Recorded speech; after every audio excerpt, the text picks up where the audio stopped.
Hi everyone. I've been asked by Telemi to say a few words about religion here in Britain. Well, as you probably know, we're a Christian country, like you are in America. We're not quite as Christian as you are because, after all, you've still got the death penalty. But traditionally, we practice a form of Christianity which is almost as psychopathically disengaged from the message of Christ as you do, although nowadays we're more of a multi-faith society. And what that means in practice is that everybody wants respect, but nobody wants to give any.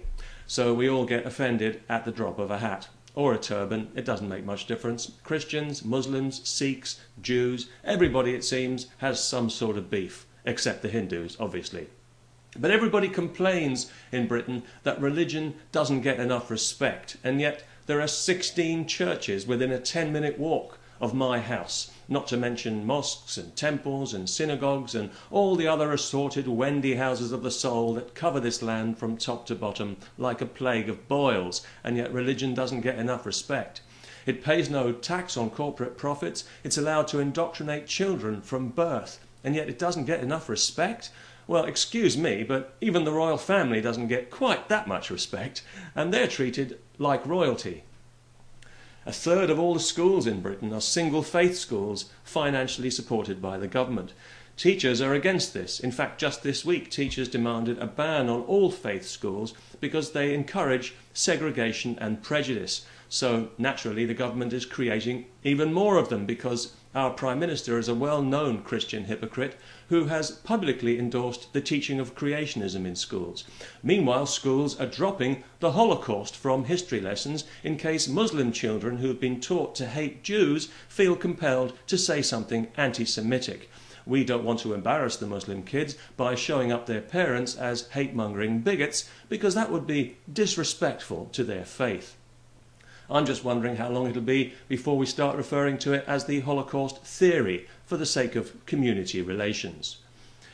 Christians, meanwhile, are becoming a lot more vocal here in Britain because they're worried about the growth of Islam. They don't want to see the country swamped by a new foreign religion. They'd rather keep the old foreign religion, the one that stole the pagans' festivals and burned them all as witches in the name of Jesus the Merciful. The Church of England is doing its best to keep the flame alive, so to speak. The church is very much a part of the establishment here in Britain. We even let some of its bishops sit in Parliament and help decide our laws, which explains why we're still not allowed to go shopping on Easter Sunday. The Church of England was originally established about 500 years ago, primarily to allow King Henry VIII to abandon and murder his wives with God's blessing. But now that that purpose has been served, it's become something of a joke organisation, which is often referred to as the Conservative Party in drag. Right now, the leaders of the church are preoccupied not with homelessness or poverty or injustice, but whether it's right for one man to insert his penis into another man's anus in private.